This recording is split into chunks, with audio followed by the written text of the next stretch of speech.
الحمد لله رب العالمين والعاقبة للمتقين والصلاة والسلام على سيد الأنبياء والمرسلين وعلى آله وأصحابه أجمعين. أما بعد فأعوذ بالله من الشيطان الرجيم. بسم الله الرحمن الرحيم. قال الله تبارك وتعالى في كلامه المجيد والفرقان الحميد: إن الذين يتلون كتاب الله وأقاموا الصلاة وأنفقوا مما رزقناهم سرا وعلانية يرجون تجارة لن تبور. وعن عثمان بن عفان رضي الله عنه عن النبي صلى الله عليه وسلم قال: خيركم من تعلم القرآن وعلمه. رواه الإمام البخاري في صحيحه. صدق الله وصدق رسوله النبي الأمي الكريم، ونحن على ذلك لمن الشاهدين والشاكرين، والحمد لله رب العالمين. تمام حضرات پیار و محبت سے درود شریف پڑھ لیں.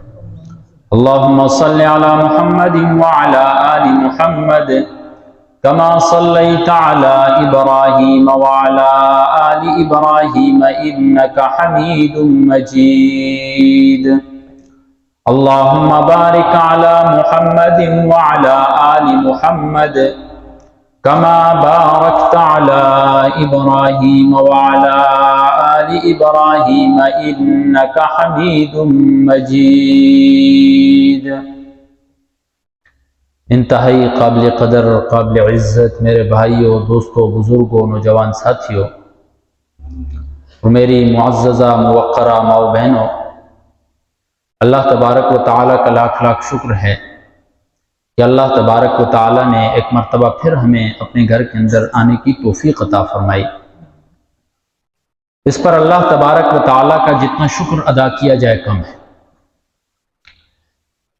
میرے بھائیوں، میں نے آپ حضرات کے سامنے قرآن مجید کی ایک آیت تلاوت فرمائی ہے، سورہ فاطر کی. اسی طرح رسول اللہ صلی اللہ علیہ وسلم کے فرامین میں سے ایک فرمان مبارک ارشاد فرمایا ہے. اللہ تبارک و تعالیٰ سے دعا ہے کہ اللہ تبارک و تعالیٰ مجھے پھر ہم سب کو اس پر عمل کرنے کی توفیق عطا فرمائے. حاضرین گرامی، اللہ تبارک و تعالیٰ کی اس پوری کائنات کے اوپر دو نعمتیں ایسی ہیں جس کا بدلہ تا قیام قیامت ہم نہیں ادا کر سکتے. اور وہ دو نعمتیں، ایک ہے کلام اللہ، اللہ تبارک و تعالیٰ کا کلام، اللہ تبارک و تعالیٰ کا قرآن، اور دوسری نعمت ہے رسول اللہ. اللہ کے رسول صلی اللہ علیہ وسلم بھی ایسی نعمت ہے کہ اس نعمت کا شکریہ ہم تا قیام قیامت ادا نہیں کر سکتے. حضور نبی کریم صلی اللہ علیہ وسلم کے حقوق کے بارے میں پچھلے چند جمعوں سے ہم بات کرتے رہے ہیں. دوسری جو نعمت ہے اللہ تبارک و تعالیٰ کی، وہ ہے کلام اللہ، قرآن مجید. قرآن مختلف حقوق چاہتا ہے. قرآن مجید کے مختلف حقوق ہیں. اگر ہم ان حقوق کو اپنانے والے ہوں گے تب جا کر ہم صحیح معنوں میں قرآن کے اوپر ایمان لانے والے ہوں گے. اگر ہم ان حقوق کی ادائیگی نہیں کریں گے، ان حقوق کے اوپر عمل پیرا نہیں ہوں گے، تو زبان سے تو ہم قرآن مجید کے اوپر ایمان لا رہے ہیں، لیکن اس ایمان کی تصدیق ہم اپنے دل سے نہیں کر رہے ہوتے حقیقت میں۔ میرے بھائیوں، قرآن ایک حقیقت ہے، قرآن ایک سرچشمہ ہدایت ہے، قرآن وہ کتاب ہے جس نے انسانوں کو انسانیت سکھائی ہے، قرآن وہ کتاب ہے، قرآن وہ منشور ہے، قرآن وہ قانون ہے کہ جس نے انسانوں کو زندگی گزارنے کے طریقے سکھائے کہ ہم نے یہ زندگی کیسے گزارنی ہے، اس زندگی کے اندر اتار چڑھاؤ آئے گا، اسے ہم نے کیسے برداشت کرنا ہے، ہمارے اوپر مشکلات آئیں گی، ہم نے ان سے کیسے چھٹکارا حاصل کرنا ہے، ہمارے اوپر غم آئے گا، اس غم کی حالت میں ہم نے کیا کرنا ہے، ان تمام چیزوں کے بارے میں ہمیں قرآن بتاتا ہے۔ قرآن ہماری رہنمائی کرتا ہے، ہمیں سیدھے راستے کی طرف لے کر جاتا ہے، ٹیڑھے راستوں سے ہمیں بچاتا ہے قرآن۔ علامہ ابن قیم رحمہ اللہ، انہوں نے اللہ تبارک و تعالیٰ کی محبت اور قرب کے 10 اسباب لکھے ہیں، یعنی اللہ تبارک و تعالیٰ کے ہم قریب کیسے ہو سکتے ہیں، اللہ تبارک و تعالیٰ کے مقربین میں ہمارا شمار کیسے ہوگا۔ انہوں نے 10 اسباب لکھے ہیں کہ 10 ایسے کام ہیں جنہیں اگر کوئی شخص کرے گا تو وہ اللہ تبارک و تعالیٰ کے خاص بندوں میں سے ہو جائے گا، اللہ تبارک و تعالیٰ کی محبت عطا ہوگی۔ ان 10 اسباب میں سے پہلا اور سب سے بڑا سبب اللہ تبارک و تعالیٰ کا قرآن ہے، کہ اگر اس قرآن کو ہم اس پر ایمان لائیں گے، اس کی تلاوت کریں گے، اس کو اپنی زندگی کے اندر اپنائیں گے، تو ہمیں اللہ تبارک و تعالیٰ کا قرب نصیب ہوگا، ہمارا اللہ تبارک و تعالیٰ کے ساتھ تعلق مضبوط ہوگا جب ہم اس کتاب کے ساتھ اپنا تعلق مضبوط کر لیں گے۔ اور یہ وہ کتاب ہے، یہ کوئی لاوارث کتاب نہیں ہے، اس کتاب کی دنیا میں جتنی بھی کتابیں ہیں، چاہے آسمانی کتابیں ہیں، چاہے اس کے علاوہ کتابیں ہیں، کسی کتاب کے بارے میں اللہ تبارک و تعالیٰ نے یہ نہیں کہا ہے کہ اس کی ذمہ داری، اس کی حفاظت کی میں نے خود لی، لیکن قرآن وہ واحد کتاب ہے کہ جس کے بارے میں اللہ تبارک و تعالیٰ نے خود اعلان فرما دیا کہ اس کی ذمہ داری وہ خود لو، اور سادے الفاظ میں نہیں کہا ہے، بڑی سنجیدگی کے ساتھ اللہ تبارک و تعالیٰ نے فرمایا اِنَّا نَحْنُ نَزَّلْنَا الذِّكْرَ وَإِنَّا لَهُ لَحَافِظُونَ، تاکیدات لگا کر بیان فرمایا، اِنَّا بے شک ہم نے، نحنو جی ہاں ہم نے، نزلنا ہاں ہم نے نازل کیا ہے، وَإِنَّا لَهُ لَحَافِظُونَ، اور ہم ہی اس کی حفاظت کرنے والے۔ بڑی سنجیدگی اس کے ساتھ اللہ تبارک و تعالیٰ اس کی حفاظت کا اعلان فرما رہا ہے، اور تاریخ گواہ ہے، تاریخ کے صفحات کو آپ پلٹیں تو آپ کو نظر آئے گا کہ جن جن قوموں نے بھی اس قرآن کو ختم کرنا چاہا ہے وہ قومیں ختم ہو گئی ہیں، قرآن ابھی بھی باقی، قرآن پر ابھی تک زوال نہیں آیا ہے، اور جن جن لوگوں نے، جن قوتوں نے اس قرآن کو ختم کرنے کی کوشش کی ہے وہ نیست و نابود ہو گئے، وہ ختم ہو گئے، وہ برباد ہو گئے، لیکن قرآن اپنے مقام کے ساتھ ابھی بھی موجود ہے، قرآن اپنی عظمتوں کے ساتھ، اپنی برکتوں کے ساتھ ابھی بھی موجود ہے۔ ایک شخص برطانیہ کے اندر مسلمان ہوا، اس کا نام رکھا گیا یوسف اسلام، اور اس یوسف اسلام نے کیا کیا، برطانیہ کے ایک بڑے چوک کے اندر کھڑا ہو کر ایک ہاتھ کے اندر انجیل کا نسخہ لیا، دوسرے ہاتھ کے اندر قرآن کا نسخہ لیا، 3 نسخے انجیل کے لیے، 3 نسخے قرآن کے لیے، اور کہا کہ میرے ہاتھ میں یہ انجیل کا 500 سالہ پرانا نسخہ ہے، لہرا کر کہا، پوری دنیا عیسائیت کو چیلنج کر رہا ہے، اور کیا کہہ رہا ہے، انجیل کا 500 سالہ پرانا نسخہ، اور کہتا ہے دوسرا میرے پاس 100 سالہ پرانا نسخہ ہے، تیسرا پچھلے سال کا نسخہ ہے، لیکن اگر ہم ان کا تقابل کرتے ہیں، اگر ہم ان میں غور و فکر کرتے ہیں تو انجیل کا وہ نسخہ جو 500 سالہ پرانا ہے اور انجیل کا وہ نسخہ جو 100 سالہ پرانا ہے، ان کے اندر ایک جیسا نہیں ہے، اس کے اندر تبدیلیاں آ چکی ہیں، تبدل آ چکا ہے، ایک دوسرے سے تبدیل ہیں۔ اور اسی طرح جب پچھلے سال کے نسخے کو دیکھا جاتا ہے تو وہ پہلے 500 سالہ پرانا نسخہ اور 100 سالہ پرانا نسخے کے ساتھ اس کی مطابقت ہی نہیں پائی جاتی، اور دوسرے ہاتھ میں قرآن کو اٹھایا اور کہا کہ یہ قرآن کا 500 سالہ پرانا نسخہ ہے، پھر فرمایا یہ دوسرا نسخہ ہے 100 سالہ پرانا نسخہ ہے، پھر فرمایا یہ پچھلے سال کی پرنٹنگ ہے۔ لیکن جب ہم دیکھتے ہیں کہ قرآن کا 500 سالہ پہلا نسخہ، پھر 100 سالہ پرانا نسخہ، پھر پچھلے سال والا نسخہ، ایک حرف کیا کسی زبر زیر کی بھی تبدیلی نہیں ہے اس کے اندر، اور قرآن کو ہاتھ میں اٹھا کر کہتا ہے کہ قرآن کے اتنے سالوں کے نسخوں کو دیکھ کر اس میں تبدیلی نہیں ہے، بلکہ 500 سالہ کیا 1400 سالہ پہلے بھی اگر قرآن جو تھا آج بھی وہی قرآن ہے۔ یہ قرآن کی حقانیت کی دلیل ہے، یہ اسلام کی حقانیت کی دلیل ہے، اور یہ مسلمانوں کی حقانیت کی دلیل کہ قرآن بھی سچا ہے، مسلمان بھی سچا ہے، اسلام بھی سچا ہے۔ تو اس قرآن کی حفاظت میرے رب نے لی ہے،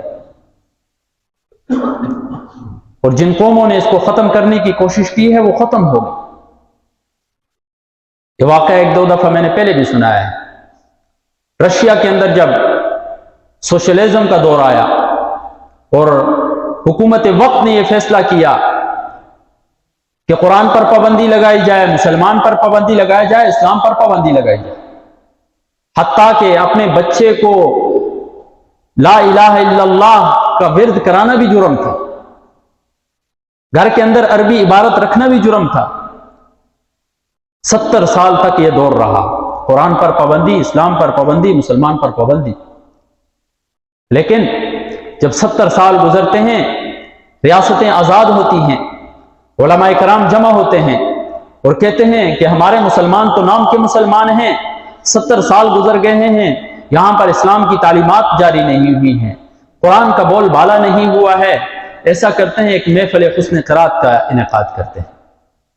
محفل حسن قرات کا انعقاد ہوتا ہے اور اعلان کیا جاتا ہے کہ کونے کونے سے جہاں بھی کوئی قاری اپنا نام لکھا دے۔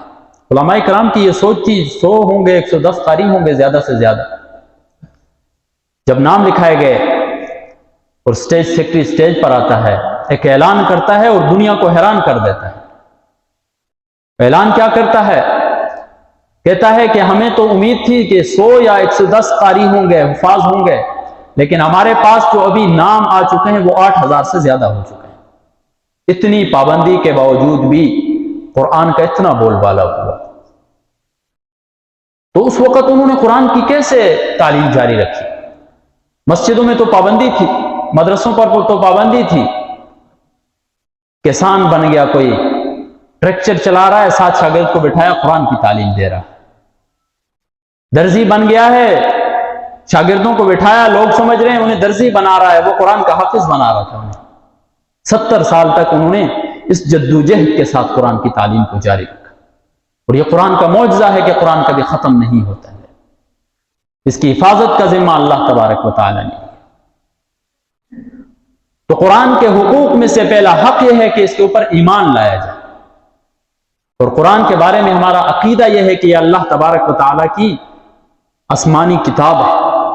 دوسرا عقیدہ یہ ہے کہ یہ اللہ تبارک و تعالی کی آسمانی کتابوں میں سے بھی آخری کتاب ہے۔ جو شخص اس کو آخری کتاب نہیں مانتا ہے اس کا ایمان سے کوئی تعلق نہیں، جو شخص اس کو آسمانی کتاب نہیں مانتا ہے اس کا ایمان سے کوئی تعلق نہیں۔ اور اس کے بارے میں ہمارا تیسرا عقیدہ یہ ہے کہ یہ 30 پاروں کے اوپر مشتمل ہے، جو اس میں کمی بیشی کا اقرار کرتا ہے اس کا بھی ایمان سے کوئی تعلق نہیں۔ تو اس کے اوپر پہلا حق یہ ہے کہ ہم اس کلام اللہ کے اوپر ایمان لیں، زبان سے اقرار بھی کریں اور دل سے اس کی تصدیق بھی کریں۔ اور اسی طرح دوسرا حق اس قرآن کا یہ ہے کہ ہم اس کی تلاوت کریں، خود بھی تلاوت کریں اور اپنے بچوں کو بھی ترغیب دیں اس کی تلاوت کی۔ الذین آتیناہم الکتاب یتلونہ حق تلاوتہ، وہ لوگ جو قرآن کی تلاوت کرتے ہیں حق تلاوتہ، جیسے قرآن کی تلاوت کرنے کا حق ہے اسی طرح وہ تلاوت کرتے ہیں۔ صحابہ کرام رضوان اللہ تعالی علیہم اجمعین کی زندگیوں کا مطالعہ کریں آپ، صحابہ کرام کیسے تلاوتیں کیا کرتے تھے۔ کبھی غاروں کے اندر تلاوتیں ہو رہی ہیں، کبھی پہاڑوں کی چوٹیوں پر مورچوں کے اندر بیٹھ کر تلاوتیں ہو رہی ہیں، کبھی سمندروں کے اندر تلاوتیں ہو رہی ہیں، کبھی گھوڑے کے اوپر بیٹھ کر قرآن کی تلاوتیں ہو رہی ہیں، کبھی رو رو کر قرآن کی تلاوتیں ہو رہی ہیں۔ میرے بھائیو، قرآن کو سینے سے لگایا ہے صحابہ کرام رضوان اللہ تعالی علیہم اجمعین، اور جب اس قرآن کو انہوں نے سینے سے لگایا تو اللہ تبارک و تعالیٰ نے انہیں کامیاب کر دیا، ہمیشہ ہمیشہ کے لیے کامیاب کر دیا، دنیا میں بھی کامیاب ہو کر گزر گئے اور آخرت میں بھی کامیاب ہو۔ وجہ یہی تھی کہ اس قرآن کو انہوں نے سینے سے لگایا۔ آج ہمارے معاشرے میں اگر ہم دیکھتے ہیں کہ جس چیز کا تعلق قرآن کے ساتھ ہو جائے وہ عظیم سے عظیم تر ہو جاتی ہے۔ ایک چھوٹا سا کپڑا جس کا تعلق قرآن سے ہو جاتا ہے، قرآن کا غلاف بن جاتا ہے، ہمارے محلے کا چھوٹے سے چھوٹا بچہ بھی اسے نالی میں پھینکنے کے لیے تیار نہیں ہوتا۔ کیوں؟ اس لیے کہ اس کپڑے کا تعلق اس قرآن کے ساتھ ہو۔ وہ لکڑی جو اس قرآن کے لیے رحل بن گئی، کوئی شخص اسے جلانے کے لیے تیار نہیں ہوتا ہے، اس کی بے ادبی کرنے کے لیے تیار نہیں ہوتا ہے۔ کیوں؟ اس لکڑی کا تعلق اس قرآن کے ساتھ ہو گیا ہے۔ میرے بھائیو، یہ وہ کتاب ہے جس رات میں نازل ہوئی، اللہ تبارک و تعالیٰ نے اس کو 1000 راتوں سے بہتر بنا دیا۔ جس مہینے میں نازل ہوئی، اللہ تبارک و تعالیٰ نے مہینوں کا سردار بنا دیا اس مہینے کو، اور جس نبی پر نازل ہوئی اللہ تبارک و تعالیٰ نے اسے امام الانبیاء بنا دیا۔ تو پھر یہ کتاب جس سینے کے اندر ہوگی وہ سینہ کتنا مبارک ہوگا، وہ زبان کتنی مبارک ہوگی جو اس کتاب کی تلاوت کرتی ہوگی، وہ کان کتنے مبارک ہوں گے جو اس کتاب کی تلاوت کو سنتے ہوں گے، جو اس کتاب سے خیر و برکت حاصل کرتے ہوں گے۔ آج ہم مسائل ڈھونڈنے کے لیے دروں پر گھومتے ہیں۔ میرے بھائیو، یہ واحد حل ہے ہمارا۔ یہ کتاب ہمارے ساتھ باتیں کرتی ہے، ہمیں تسلی دیتی ہے۔ آپ غم میں مبتلا ہیں، قرآن کو کھولیں، تلاوت کریں، آپ کو سکون ملے۔ یہ قرآن ہماری ٹینشنوں کا، ہماری مشکلات کا مداوا ہے میرے بھائی، اور سب سے زیادہ ثواب جو ہے اس کتاب کے اوپر ملتا ہے، سب سے زیادہ ثواب۔ حضور نبی کریم صلی اللہ علیہ وسلم کی حدیث ہے، ترمذی شریف کی روایت ہے۔ نبی کریم صلی اللہ علیہ وسلم نے فرمایا، من قرأ حرفا من کتاب اللہ، جس نے قرآن مجید کا ایک حرف پڑھا، فلہ حسنۃ، اس کے لیے ایک نیکی ہے، والحسنۃ بعشر امثالھا، ایک نیکی 10 کے برابر۔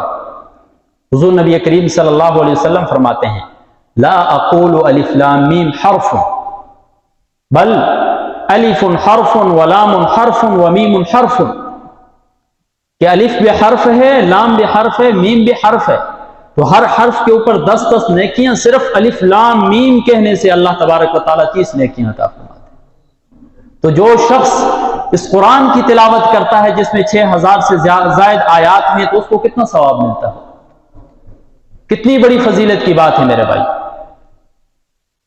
حضور نبی کریم صلی اللہ علیہ وسلم فرماتے ہیں، ابن ماجہ کی روایت ہے، یا ابا ذر لأن تغدو فتعلم آیۃ من کتاب اللہ خیر لک من ان تصلی 100 رکعۃ۔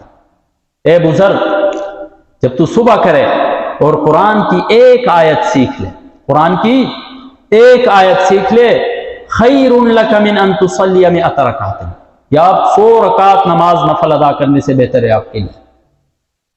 آج کمزور ہیں، 100 رکعت نماز ادا نہیں کر سکتے ہیں، متقی ہو، پرہیزگار ہو سکتا ہے، لیکن مشکل ہے 100 رکعت نماز ادا کرنا۔ لیکن حضور نبی کریم صلی اللہ علیہ وسلم کیا فرماتے ہیں، قرآن کی ایک آیت سیکھ لی، اللہ تبارک و تعالیٰ 100 رکعت سے بھی زیادہ اس کا ثواب عطا کرے۔ کتنی آسان بات ہے۔ اسی طرح فرماتے ہیں حضور نبی کریم صلی اللہ علیہ وسلم، وَلَن تَغْدُوَ فَتَعَلَّمَ بَابًا مِنَ الْعِلْمِ، آپ نے صبح کی اور علم کا ایک باب سیکھ لیا، خیر لک من ان تصلی 1000 رکعت، 1000 رکعت نماز نفل ادا کرنے سے آپ کے لیے بہتر ہے کہ علم کا آپ نے ایک باب سیکھ لیا۔ کتنی بڑی فضیلت ہے اس قرآن کی تلاوت کی میرے بھائی۔ تو ہمیں چاہیے کہ ہم خود بھی تلاوت کریں اس کی، اور اپنے بچوں کو بھی ترغیب دیں اس کی تلاوت کرنے۔ صحابہ کرام رضوان اللہ تعالی علیہم اجمعین اتنی شوق سے تلاوت کیا کرتے تھے۔ حضرت ابو موسیٰ اشعری رضی اللہ تعالیٰ عنہ کے بارے میں آتا ہے کہ تہجد کا ٹائم ہے اور گھر کے اندر تلاوت کر رہے ہیں، حضور نبی کریم صلی اللہ علیہ وسلم کا گزر ہوا، کلام اللہ کی آواز آ رہی ہے، حضور نبی کریم صلی اللہ علیہ وسلم کھڑے ہو گئے وہاں پر اور تلاوت سننے لگ گئے۔ جب تلاوت ختم ہوئی نماز کے لیے چڑھ پڑے، فجر کی نماز ہوئی، نماز کے بعد حضرت ابو موسیٰ اشعری رضی اللہ تعالیٰ عنہ سے ملاقات ہوئی، فرمایا آپ تلاوت کر رہے تھے؟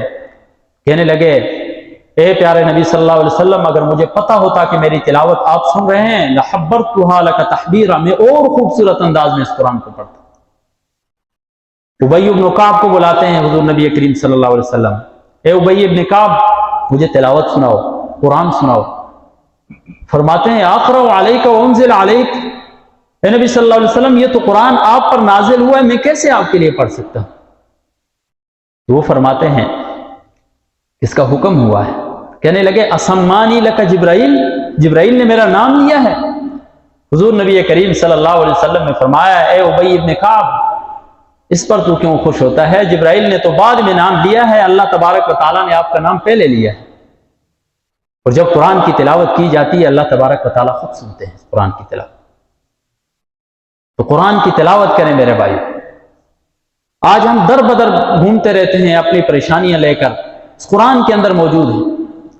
گھر کے اندر وساوس ہیں، گھر کے اندر جنات ہیں، کوئی کسی قسم کا اثر ہے، سورۃ البقرہ کی تلاوت کریں ختم ہو جائے۔ ایک معمول بنا لیں، سورہ بقرہ پر کتنا ٹائم لگتا ہے؟ صبح برکت والا ٹائم ہوتا ہے، نماز فجر پڑھی اس کے بعد آپ گھر میں ایک دفعہ تلاوت کر لیں، تمام چیزوں سے خلاصی ہو جائے۔ لیکن ہم پڑھ کر تو دیکھیں اس چیز کو۔ گھر میں فقر و فاقہ ہے، معیشت کمزور ہے، انکم کم ہے، گزارا نہیں چلتا ہے، مغرب کے بعد سورہ واقعہ کی تلاوت کر کر تو دیکھیں۔ سورہ واقعہ کو خود بھی پڑھیں، اپنے بچوں سے بھی پڑھوائیں، اللہ تبارک و تعالیٰ گھر کے اندر سے فاقے ختم کر دے گا۔ اللہ تبارک و تعالیٰ اپنی خیر و برکتوں کا نزول کرے گا گھر کے اندر میرے بھائی۔ لیکن ہم پڑھ کر تو دیکھیں، اس کو اپنا کر تو دیکھیں۔ ٹینشنوں میں مبتلا ہیں، مشکلات دور نہیں ہو رہا ہے، غم پیچھا نہیں چھوڑ رہے ہیں، سورۃ الضحیٰ کی تلاوت کر کر تو دیکھیں، پڑھیں سورۃ الضحیٰ کو۔ اللہ تبارک و تعالیٰ نے پیارے حبیب کو تسلیاں دی ہیں۔ جب آپ پڑھیں گے، جب قرآن انسان پڑھتا ہے اور اس نیت سے پڑھے کہ قرآن سے میں باتیں کر رہا ہوں، پھر اللہ تبارک و تعالیٰ اس قرآن کا مٹھاس بھی عطا کرتا ہے، اس قرآن کی حلاوت محسوس ہوتی ہے انسان، وہ ایسی محسوس ہوتی ہے کہ میں پڑھتا ہی جاؤں بس۔ میرے بھائیو، اس دنیا کے اندر سب سے زیادہ پڑھی جانے والی کتاب جو ہے وہ قرآن مجید ہے۔ تو کوشش کریں کہ خود بھی اس کی تلاوت کریں اور اپنے بچوں کو بھی اس کا عادی بنائیں، تلاوت کرائیں۔ اور تیسرا حق اس کتاب کا یہ ہے کہ اس کتاب کے اوپر عمل کیا جائے، اس کو اپنی عملی زندگی میں ہم اپنائیں، اپنے فیصلے اس قرآن کے مطابق کریں۔ وَمَن لَّمْ يَحْكُم بِمَا أَنزَلَ اللَّهُ فَأُولَٰئِكَ هُمُ الظَّالِمُونَ فَأُولَٰئِكَ هُمُ الْفَاسِقُونَ فَأُولَٰئِكَ هُمُ الْكَافِرُونَ۔ جو قومیں اس قرآن کے مطابق اپنے فیصلے نہیں کرتی ہیں وہ ظالم ہیں، وہ فاسق ہیں، وہ کافر ہیں، قرآن اعلان کر رہا ہے۔ تو ہم اپنے فیصلوں میں، ہم اپنے جھگڑوں میں اس قرآن کو فاصل رکھیں، یہ قرآن کیا کہہ رہا ہے اس کے مطابق ہم اس چیزوں کو اپنائیں۔ اور اسی طرح قرآن کے حقوق میں سے ایک یہ ہے کہ ہم قرآن کی تعظیم کریں، اور قرآن کی تعظیم میں سے ایک تعظیم یہ بھی ہے کہ اہل القرآن کی تعظیم کریں، جو قرآن پڑھتا ہے اس کی تعظیم کریں، اس کا احترام کریں، اس کا ادب کریں۔ اگر گھر کے اندر آپ کے بچے ہیں، 3 بچے سکول جاتے ہیں، ایک مدرسے جا رہا ہے، اس کی تعظیم کریں آپ، وہ اللہ تبارک و تعالیٰ کا کلام پڑھ رہا ہے۔ لیکن لمحہ فکریہ یہ ہے کہ ہم جو بچہ سکول جاتا ہے، جو مدرسہ جاتا ہے، اس کے ساتھ بڑا امتیازی سلوک کرتے ہیں، بہت امتیازی سلوک کرتے ہیں۔ جو سکول جاتا ہے وہ سوٹ بوٹ ہو کر جاتا ہے، اس کے لیے پک اینڈ ڈراپ بھی لگا دیتے ہیں، اس کو خرچہ بھی دیتے ہیں، سارا کچھ دے دیتے ہیں۔ ناشتہ دیتے ہیں، نہیں کیا بیگ میں بھی ڈال دیتے ہیں، لیکن جو مدرسے جاتا ہے وہی پھٹے پرانے کپڑوں میں چلا جائے، کوئی مسئلہ نہیں، مدرسے ہی جا رہا ہے، اللہ تبارک و تعالیٰ کا کلام سیکھنے کے لیے جا رہا ہے۔ میرے بھائیو، یہ ظلم ہے، یہ زیادتی ہے۔ کم از کم اگر آپ اس کو اونچا درجہ نہیں دے سکتے ہیں تو کم از کم برابر تو رکھیں، اس کو اتنا نیچے تو نہ گریں۔ وہ اللہ تبارک و تعالیٰ کا کلام سیکھنے کے لیے جا رہا ہے، شاید کہ آپ کو جو روزی مل رہی ہے وہ اس کی وجہ سے مل رہی ہو، آپ کے گھر کے اندر خیر و برکتیں آ رہی ہیں اس کی وجہ سے آ رہی ہو، آپ کے اوپر اللہ تبارک و تعالیٰ کا عذاب نازل نہیں ہوا ہے شاید اس کی وجہ سے ہو رہا ہے۔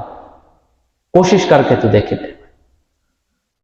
تو قرآن کے پہلا حق یہ ہے کہ اس پر ایمان لایا جائے، دوسرا حق یہ ہے کہ اس کی تلاوت کی جائے، اور تیسرا حق یہ ہے کہ قرآن کو اپنی عملی زندگی میں لایا جائے۔ چوتھا حق قرآن کا یہ ہے کہ قرآن کی تعظیم کی جائے اور اہل قرآن کی تعظیم کی جائے۔ جب ہم ان حقوق کو اپنائیں گے تو اللہ تبارک و تعالی ہماری زندگیوں کے اندر خوشحالی لائیں گے میرے بھائی۔ تو اللہ تبارک و تعالی سے دعا ہے کہ اللہ تبارک و تعالی ہم سب کو اس پر عمل کرنے کی توفیق عطا فرمائے۔ وآخر دعوانا ان الحمد للہ رب العالمین۔